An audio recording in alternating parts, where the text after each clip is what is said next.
हामीभन्दा अगाडि आएका सरकारहरूले थोपरै दिएको दायित्व बोक्दा बोक्दा हामी थचक्कै बसिसक्यौं। कुनै नयाँ स्पेस नै छैन। आसेपासेको मिलमतो, नीतिगत कब्जा र दोहनको घनचक्करमा संलग्न प्रवृत्तिबाट राज्यलाई मुक्त गर्दै सुशासनको लाभ र लाभांश आम नागरिकसम्म पुर्याउनु नै हाम्रो मूल उद्देश्य हो। सबभन्दा ठूलो बजेट भौतिक पूर्वाधार शहरी विकासमा त वर्तमान मन्त्रीज्यू जाँदै गर्दाखेरि तोकिएको सिलिङ भन्दा बढी रकम अघिल्ला दायित्वहरू थिए।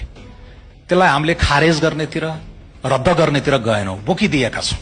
कन्टिन्युटी दिएका छौं ती कार्यक्रमहरूलाई।